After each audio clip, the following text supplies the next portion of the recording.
त्यांची चर्चा आम्ही जालना जिल्ह्याच्या हद्दीच्या पुढे आल्याच्या नंतर आम्हाला माहीत झालं. त्यांची मुंबईत चर्चा आहे ती आम्हाला काय अगोदर माहीत नव्हतं. परंतु शेतकऱ्यांवरती ही अतितटची वेळ होती. गोरगरिबांच्या लढ्यासाठी गोरगरीब जनता रस्त्यावरती बसली होती. आपण यावेळेस ताकदीनं साथ देणं गरजेचं होतं. म्हणून आम्ही रात्री तब्येत माझी बरोबर नाही आहे तरी पण रात्री आम्ही आहोत. मग आता बघून जातो बघतो त्याला काय निवेदन हे मला माहीत नाही. भाऊ, या आंदोलनात कोर्टाचा उपयोग झाला काय असं वाटतं? जसे आपल्या आंदोलनाच्या वेळेस न्यायालयाने आदेश दिले होते तसेच या आंदोलनात न्यायालयाने आदेश दिले आहे. म्हणजे सगळा सन्मान करून आंदोलन गोरगरिबांसाठी कसं चालवायचं, ते पुढं कसं घ्यायचं आणि यशस्वी कसं करायचं हे सुद्धा आपल्या डोक्यात गणित असलं पाहिजे. आपण नुसतं आंदोलन करतोय म्हणून करण्यात अर्थ नसतो.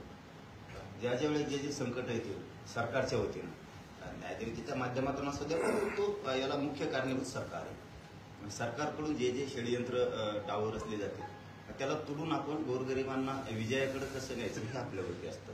त्यामुळे आपण ठामपणानं शांततेच्या आणि संयमाच्या भूमिकेतून आंदोलन सुरू ठेवून ते गोरगरीब शेतकऱ्याला जिंकून देणं आपली जबाबदारी असते. तसं आम्ही केलं. सरकारनं मॅनिफेस्टोमध्ये जाहीर केलं होतं की कर्जमाफी देऊ, त्याच्यासाठी आता आंदोलन करावं लागतंय. तिथं वेळ यायलाच नको होती. कसल्याच परिस्थितीत ती वेळ यायलाच नको होती. सरकारनं एक शब्द दिल्याच्या नंतर पुन्हा आंदोलन करायची वेळ आहे. सरकारनं शब्दही फिरू नये. तितक्या ताकदीनं आपण सुद्धा निर्भीड होणं गरजेचं आहे. आंदोलन सुद्धा तितक्या ताकदीनं करणं गरजेचं आहे. आपण पण आंदोलन करताना कुठलंही निर्भीड असलं पाहिजे. हे सगळ्यात कोर्टाने 6 वाजता जे आहे तो हायवे खाली करायच्या सूचना दिल्या होत्या असं पत्र बच्चू कडूंना दिल्याची माहिती होती. मात्र दोन्ही मंत्री आणि ते पत्र बच्चू कडूंना 5:58 भेटलं. या प्रकाराकडे तुम्ही कसे बघता, काय सांगा? न्यायदेवतेच्या बद्दल मी नाही बोलतो, कारण शेवटी न्यायदेवता ही आपला सगळ्या गोरगरिबांचा आधार असतो. परंतु या अडून सरकारनं काय डाव साधलाय का, मग आता आपण हा डाव शेतकऱ्यांना कसं यशस्वी करायची हे आपल्यावरती असतं. आपण त्यांना कुठल्याच त्यांच्या शब्दाला म्हणा किंवा त्यांच्या आश्वासनाला बळी न पडता आपण किती ताकदीनं लढू. गोरगरिबांना कधी नव्हे ते त्यांचे यावेळेस संसार उद्ध्वस्त झालेले आहेत या पावसामुळे. मग आता शेतकरी खूप दिवसानंतर तरी ताकदीने एकत्र आलाय. सगळं राज्य जर आता पाठबळाच्या भूमिकेत तर त्यावेळेस आपण मात्र शांततेने संयमानं वाट सोडायची नाही आंदोलनाची, लोकशाहीची. आपण 100% यशस्वी होतो. पण त्यांचं काय ठरलंय मला माहित नाही. दादा, शेतीमालाला भाव नाही, अतिवृष्टी आहे, कर्जबाजारी शेतकरी आहे, शेतकरी आंदोलन करतो नागपूरमध्ये, पण चर्चेसाठी आंदोलकांना मुंबईला बोलवतात. हे कितपत योग्य आहे? सरकारने यायला पाहिजे इकडे असं मला वाटत आहे. ते योग्य आहे का नाही ते आपल्यावरती. सरकार काय म्हणतंय आणि आपण काय म्हणतोय इथं कुठं सरकारला दोष देण्यापेक्षा दुसऱ्या देण्यापेक्षा आपली भूमिका काय याला किंमत आहे. आंदोलकाची भूमिका चुकते, त्यांनी सरकारकडे जाण्यापाहिजे, सरकारही यायला पाहिजे त्यांच्याकडे. नाही असं नाही म्हणणार मी. त्यांची ज्याची त्याची आंदोलन हाताळण्याची सिस्टम असते. मी म्हणणार नाही की शेतकरी आंदोलकाची हे चुकीचे आहेत असं कधी मी म्हणणार नाही. ज्याचे त्याचे आंदोलन करण्याची स्टाईल असते, ज्याची त्याची नियम असते. आपल्याला माहित नाही कसं. मलाही सांगितलं मला शेतकऱ्यांच्या बद्दलचं जास्त माहित नाही. पण मी तो लढा ज्यावेळेस उभा करेन ना त्यावेळेस पळता होई सरकारला पळता होई कमी करेल. कारण मी एकदा जर उतरलो तर पुन्हा आपल्याकडं म्याने जाणून कुटाने किंवा काय म्हणते त्याला पद असं काय झिमत नाही. कधीच या माझ्या शेतकऱ्यांना गरिबांना न्याय मिळाला नाही 60-70 वर्ष. सरकार पण मिळवून द्यायचा म्हणून मी ताकदीनं काम करतो मी. परंतु आता आंदोलन उभं आहे. आता 2 तारखेला आमची बैठक होती राज्यावर, परंतु आम्ही तातडीनं ती रद्द केली. त्याचं कारण असं होतं की आपल्यात 2 दिसून आहेत. शेतकरी एक दिसला पाहिजे, एकजूट दिसली पाहिजे. ताबडतोब आम्ही ती रद्द करून टाकली. आणि आता जे संकट आलं हे संकटच म्हणायचे शेतकऱ्यांवरती इथं. तर आपण मात्र ताकदीनं खंबीर उभा राहू. आता वाट काढली पाहिजे, सरकारने टाकलेला डाव मोडला पाहिजे.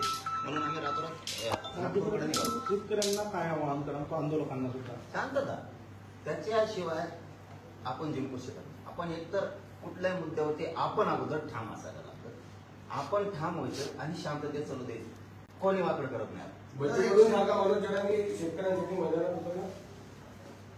नाही अनुभव नाही याचं कारण आता तुम्ही आता शब्द देत नाही परंतु आता यांच्या याच्यावर कारण हे काही वेगळं नाही आहे ना आंदोलन सगळ्या राज्यातल्या शेतकऱ्यांचं आहे आणि आपण 2 शब्द वापरू त्याच्यात काय म्हणतात ना संशयाला वाट करून देऊ नये या मताचा मी आणि सगळ्या शेतकरीच राज्यातला एक आहे.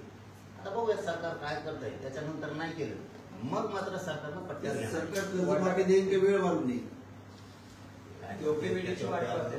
तुमच्या आंदोलनाची प्रतीक्षा शेतकऱ्यांनी करावी का? हम्म? तुमच्या आंदोलनाची प्रतीक्षा शेतकऱ्यांनी करावी का? तुम्ही म्हटलं आंदोलनात तुम्ही कोणत्या केल्या मला वाटतं माझ्या आंदोलनाची प्रतीक्षा करण्यापेक्षा मी काय वेगळा नाही मी शेतकऱ्यांचा ती प्रतीक्षाच करायला लावू देऊ नये ते काही वेगळे आहे ती पण आंदोलन करतात निपटून टाकावं शाळा ठेवू नाही नसता खूप विदारक परिस्थिती होऊ शकते कारण शेतकऱ्यांची कुटुंब खऱ्यानं सांगतो इतकी उद्ध्वस्त झाली ना आपल्याला बोलताना मीडियात लाईन त्यातना भाषण करताना लई गोड लागते सत्य परिस्थिती जर बघितली ना पुस्तक गोळा घ्यायला सुद्धा पैसे नाही आणि आमच्यापेक्षाही जास्त तुमच्या विदर्भात खूप अवघड आहे की इकडं म्हणजे दर दिवस 10-20 आत्महत्या करतात आपण हे सहज घेऊन नाही चालणार हो प्रसिद्धी भाषण किंवा लई पब्लिक जमली म्हणून आपण काय म्हणतो त्याला उत्साह द्यायचा आणि काय पण बोलायचं त्यांनी शेतकऱ्याचं पोट नाही भरणार त्यांनी शेतकऱ्याचा प्रश्न नाही सुटणार तर हे खूप ताकदीनं लढावं आपण जिंकणं गरजेचं आहे परंतु सरकारनं मला वाटतं आम्हाला वाट बघायला जाऊ नये विषय संपून टाकावं आता नागपूरचं आंदोलन चालू आहे जर आता सरकारने कर्जमाफी नाही दिली तर तुमचं आंदोलनाचा पुढचा इशारा काय असेल?